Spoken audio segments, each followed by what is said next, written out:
Hello and welcome back to Control System Lectures. In the last video I showed you the steps to designing a lead compensator using the root locus method. Now in this video we're going to design a lead compensator using the Bode plot method. Now before we get started I want to make a quick statement regarding one of the driving reasons behind how I choose which information to put into these videos and which information I leave out. Now the math involved in classical control theory is very basic. Most of it can be done using solely algebra, the occasional dip into trigonometry, and only the easiest parts of calculus. So the question I have is, why is control theory so difficult to understand if the math involved is pretty straightforward?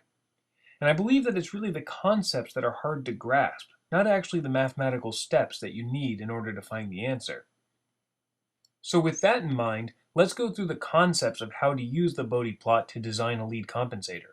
And I'll leave a lot of the math side of things to some of the textbooks and other references. And I've placed a few references in the description below if you're interested in checking them out. So let's get started. I'll set the problem up the same way that I did in the root locus video. You've got an open loop system and you've determined that it's not capable of meeting the system requirements.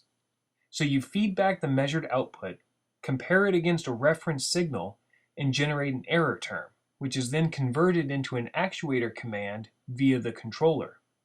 And the compensation technique of choice for this controller is once again a lead compensator. And the question is, where do you place that single zero and that single pole in order to meet the requirements stated for the system? We know how to do this using the root locus method. First you convert the requirements into a dominant pole location in the S-plane, and then you set the zero and pole in such a way that the root locus goes through that specific location. The technique for the Bode plot method isn't much different. Here though, you start by converting your system requirements into frequency domain requirements, if they're not already there, instead of the pole locations in the S-plane. Frequency domain requirements are things like the following: phase margin, gain crossover frequency, bandwidth, and zero frequency magnitude value.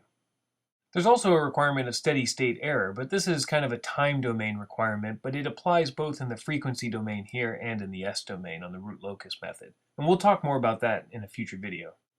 This in my mind is the hardest part of any compensation technique in the classical sense, figuring out where you want your poles in the S domain or how you want the open loop frequency response plots to look in the frequency domain. But once you know that, then designing the compensator to give you that look is mostly graphical in nature. Let me show you where these frequency requirements exist on a Bode plot for a generic second order system. Phase margin is the difference between your phase and minus 180 degrees of phase at the point where the gain crosses 0 dB. And gain margin is the difference between your gain and 0 dB at the point where your phase crosses minus 180 degrees. The point where your gain crosses 0 dB is called the gain crossover frequency, and the point where the gain drops to minus 3 dB is called the bandwidth. The zero frequency magnitude, which is sometimes called the DC gain, is just the gain at very, very low frequencies, or zero frequency. In this case, for this plot, it's about minus 6 dB. So in the most simplistic explanation I can come up with, you're trying to bend and morph your Bode plot for your particular system so that it goes through these particular points at the requirements that are set for your system. So let's see an example with this. Let's design a system that has a steady state error of less than 0.02 to a unit ramp input. And the system also has to have a phase margin of greater than 48 degrees. So basically this red line needs to be longer than 48 degrees for our particular Bode plot once we're done designing our compensator. And we'll also say that we're given this exceedingly boring plant, which is 1 divided by 0.2s plus 1. Now whenever you're given a steady state error requirement, the very first thing that you should always check is the system type. Check out my video on final value theorem and steady state error for more information on this. But the system type is the number of poles at the origin, and this number dictates whether you're going to have infinite steady state error, finite steady state error, or no steady state error based on the type of input signal. So in our case with a unit ramp input, in order for the system to have a finite steady state error, then the system needs to be at least type 1, or a single pole at the origin. And if it's a type 2, it'll have 0 steady state error. Right away we can tell that this system is type 0 since it has no poles at the origin and therefore cannot meet the steady state requirement with a lead compensator alone. And that's because a lead compensator isn't going to add a pole at the origin. And since we need less than 2% steady state error, at the very least we need to add a single pole at the origin to make this a type 1 system. Now if you forget this step and you design a lead compensator to meet the phase margin requirement first, then you try to add a pole at the origin at the end to meet the steady state requirement, you're going to mess up the phase margin and have to start all over. So always start with the system type. Also, we could have added a second pole at the origin to decrease our steady state error to 0. But this would be an over-designed system and possibly bad in the long run. The reason I say this is because adding poles aren't free. It adds complexity to your design, complexity to the hardware to build it, and can reduce stability in your system. Since the requirement for steady state error is less than 2% and not 0, you'd be better off just meeting the requirement in most cases rather than exceeding it. So let's close the loop around our plant and our single pole here, and we'll also add a gain in line with it. And now we can move on to step 2, which is choosing the gain necessary in order to meet our steady state error requirement, which in our case is less than 0.02. Now you'll recall that the equation for steady state error is the limit as s goes to 0 of s divided by 1 plus g of s times the input r of s. And for us, g of s is the plant times k divided by s. And r of s is a ramp input, or 1 over s squared.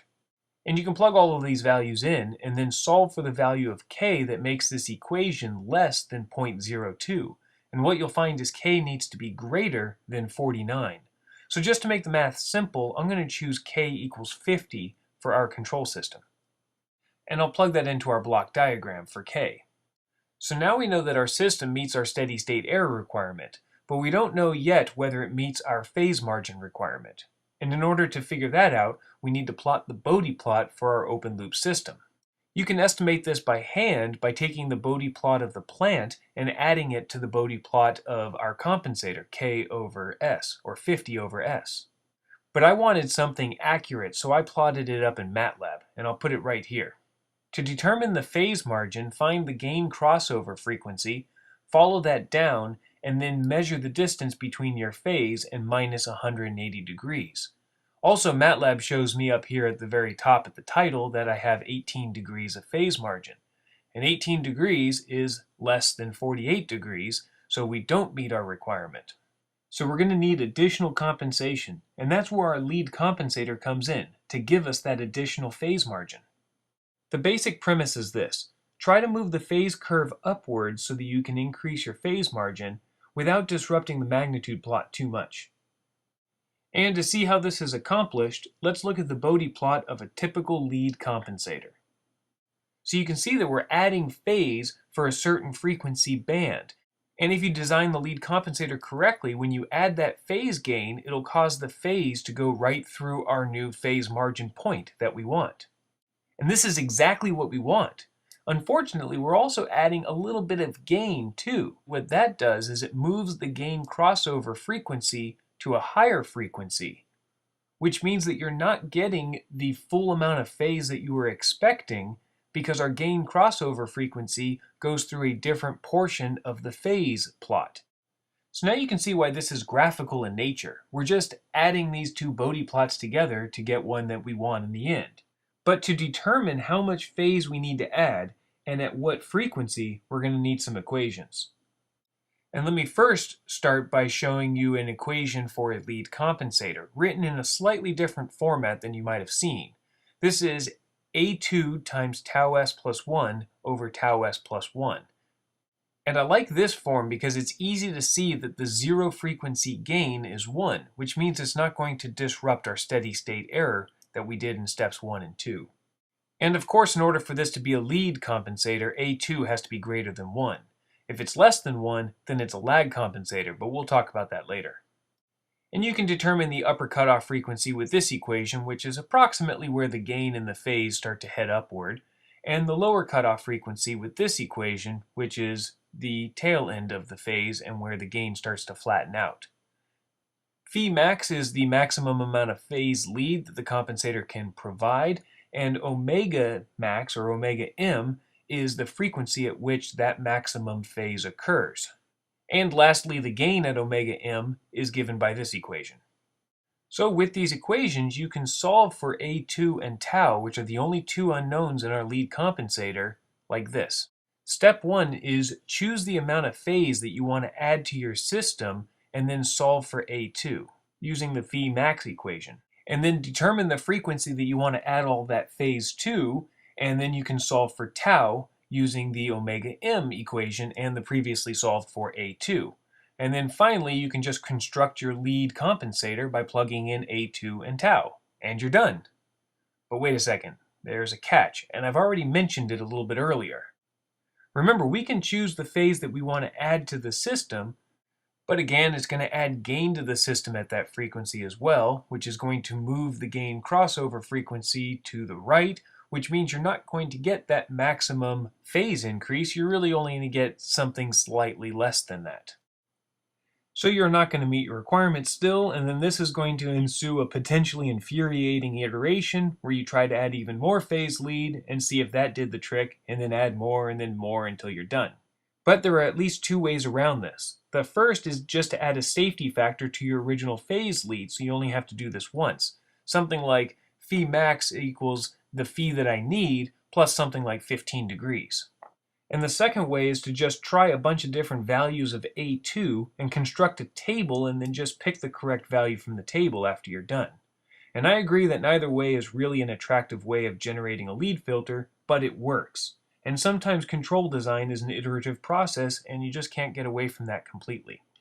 Now I'll show you the final lead compensator for this system that I built up, but I think it's a good exercise for you to work out one on your own. And there isn't a one-size-fits-all solution here, so you'll probably come up with slightly different values. For me, I chose 37 degrees for phi max, which works out to A2 equals 4.